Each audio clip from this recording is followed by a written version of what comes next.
Hello hi students, welcome to only UPSC. ये economics की आपकी अगली क्लास है। पिछली क्लास में आपने देखा कि जो टॉपिक आपका बीच में छूट गया था उसको मैंने कवर कर लिया और आपने समझा होगा कि राष्ट्रीयकरण क्या था। उसके बाद में एनबीएफसी को समझा होगा। इस क्लास में आप समझेंगे वित्तीय समावेशन यानी कि फाइनेंशियल इंक्लूजन क्या होता है और वह क्या है, उसके उद्देश्य क्या हैं, उसके फायदे क्या हैं, उसके नुकसान क्या हैं। इन सारे मुद्दों पर इसमें बात होगी। 2014 में जब नरेंद्र मोदी की सरकार बनती है तो एक नारा देते हैं, सबका साथ सबका विकास।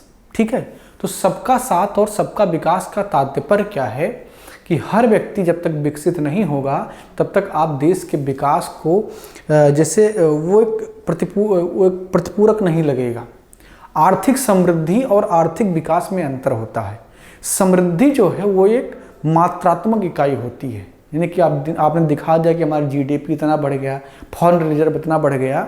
ठीक है, यानी कि आपके कागज़ के पन्नों पर वो दिखने लगते हैं। लेकिन जो आर्थिक विकास है वो तब होता है जब सबका जो है विकास हो रहा हो, और उसको समावेशी विकास तब कहा जाता है जब किसी एक तबके का नहीं सबका एक साथ विकास हो रहा हो, तो उसे समावेशी विकास कहा जाता है।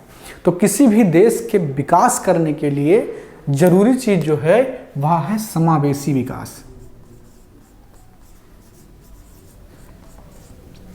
क्या है? समावेशी विकास। अब समावेशी विकास क्या होता है? समावेशी विकास वैसा विकास जिसमें सब लोग भागीदार हों, यानी कि किसी पर्टिकुलर तबके का उसमें भागीदारी ना हो। अब इस समावेशी विकास के लक्ष्यों को हासिल करने के बहुत सारे तरीके हैं, लेकिन जो इसमें सबसे जरूरी और सबसे वाजिब और प्राथमिक तरीका है वह है फाइनेंशियल इंक्लूजन, यानी कि वित्तीय समावेशन। तो समावेशी विकास के लक्ष्यों को हासिल करने के लिए जो सबसे जरूरी चीज है वह है वित्तीय समावेशन। क्या है? वित्तीय समावेशन, फाइनेंशियल इंक्लूजन। ठीक है ना? फाइनेंशियल इंक्लूजन जो है यानी कि वित्तीय समावेशन जो है वो वित्तीय समावेशी विकास के लिए सबसे जरूरी चीज है। अब हमें समझना यही है कि वित्तीय समावेशन है क्या है, यानी कि फाइनेंशियल इंक्लूजन क्या है। ठीक है ना? आइए समझते हैं इसको। बहुत ही इंटरेस्टिंग टॉपिक है, यूपीएससी का फेवरेट टॉपिक है, खासकर मेंस पॉइंट ऑफ व्यू से, क्योंकि यहाँ से यूपीएससी आपकी समझ चेक करती है कि आपकी समझ क्या है। तो टॉपिक है आपका वित्तीय समावेशन। ठीक है ना? Financial inclusion.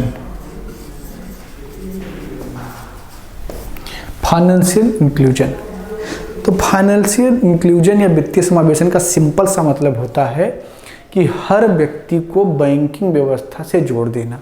ठीक है, इसको आप लिख लेंगे। इसका तात्पर्य क्या है? प्रत्येक व्यक्ति को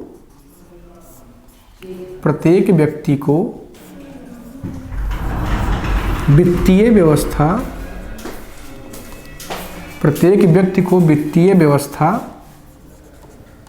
या संस्थागत बैंकिंग व्यवस्था से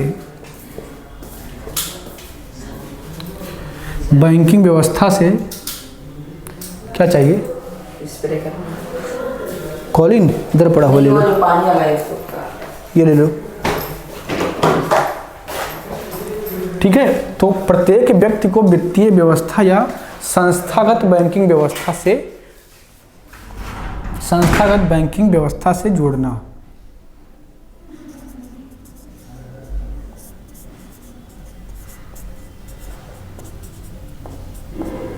ठीक है, तो इसको जोड़ने की जो प्रक्रिया है यही है आपका वित्तीय समावेशन। ठीक है ना? वित्तीय समावेशन इसी को कहते हैं। अब इसका उद्देश्य क्या है, क्यों इसकी आवश्यकता है कि हर व्यक्ति बैंकिंग व्यवस्था से जुड़े, इसके फायदे क्या होंगे। तो आप ये देखेंगे कि जब 2014 में नरेंद्र मोदी की सरकार बनती है तो एक बड़ा शानदार स्कीम लेकर के आते हैं, प्रधानमंत्री जनधन खाता योजना। ठीक है, तो उसमें करते क्या है कि हर व्यक्ति का खाता खुलवाते हैं। अब हर व्यक्ति का बैंक खाता क्यों आवश्यक है, अगर इस चीज़ को आप समझ गए तो यह वित्तीय समावेशन आप इजली समझ जाएंगे। ठीक है, और इसके उद्देश्य को भी समझ जाएंगे।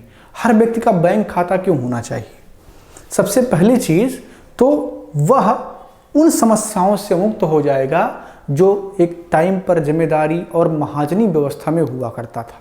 जैसे अगर किसी किसान को, किसी छोटे व्यवसायी को अगर लोन की आवश्यकता है अपने उस किसानी को करने के लिए या अपने उस छोटे मोटे व्यवसाय को चलाने के लिए, तो जाता कहाँ था?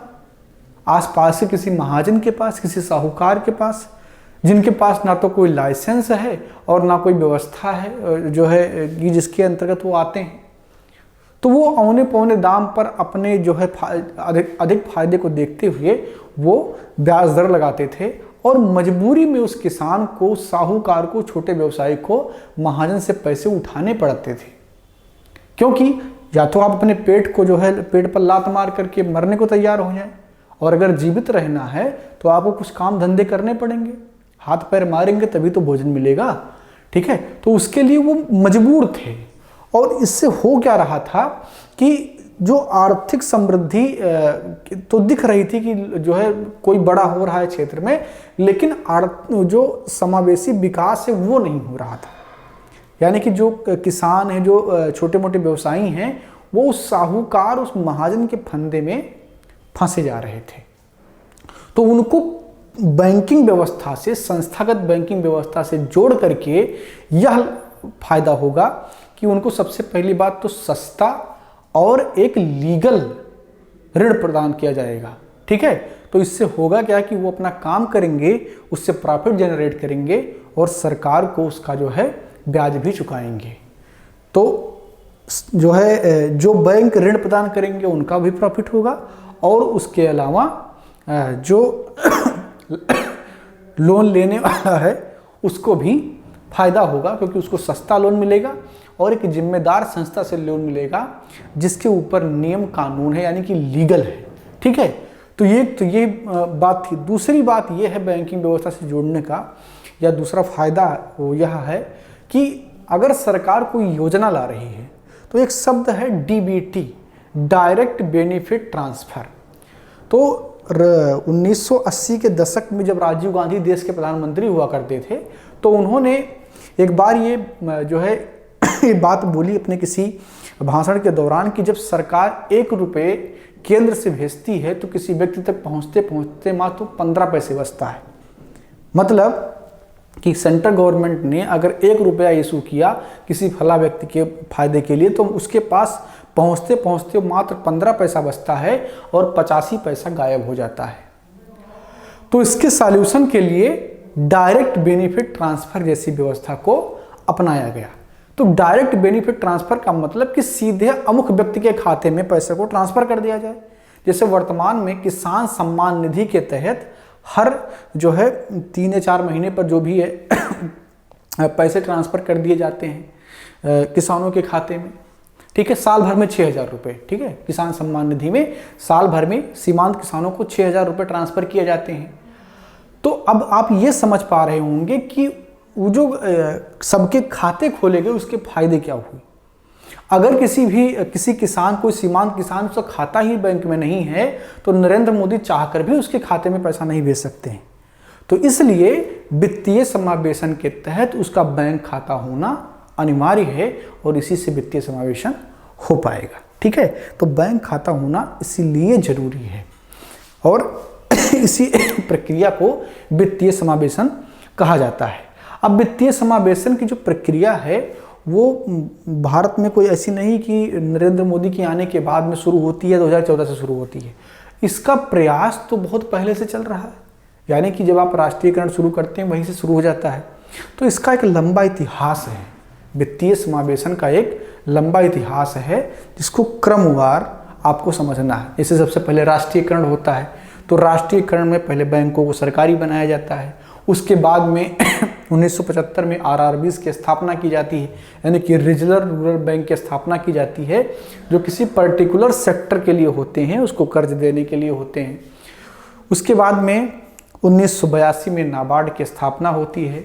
ठीक है, नाबार्ड एक जो है कृषि क्षेत्र को लोन देने के लिए एक संस्था की स्थापना होती है। उसके बाद में 1998 में किसान क्रेडिट कार्ड स्कीम आता है आरबी गुप्ता कमेटी की रिपोर्ट के अनुसार।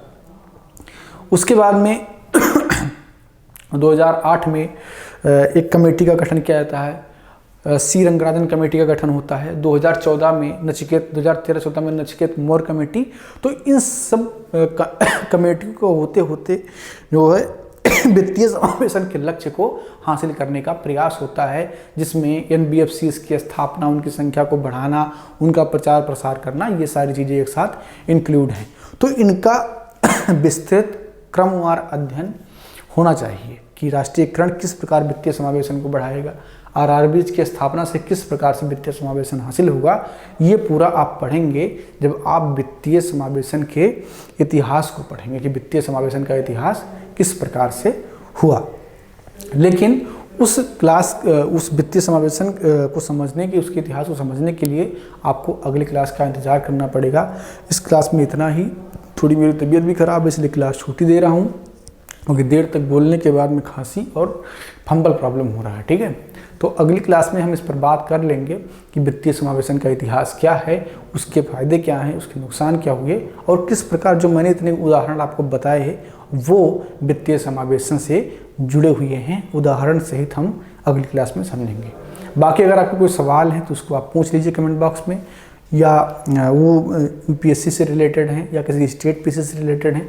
कुल मिला करके कुल जमा कहना ये है कि किसी भी प्रकार से अगर वो एजुकेशन से रिलेटेड हैं तो उसको आप पूछ लीजिए, उसका जवाब हम ज़रूर देंगे। ठीक है, तो मिलते हैं अगली क्लास में, बात करेंगे वित्तीय समावेशन के इतिहास की। ठीक है, धन्यवाद। बहुत जल्द आ रही है ओनली न्यूज ग्रुप की news magazine the news ocean, जहां आपको मिलेगी हर खबर सच की तह तक।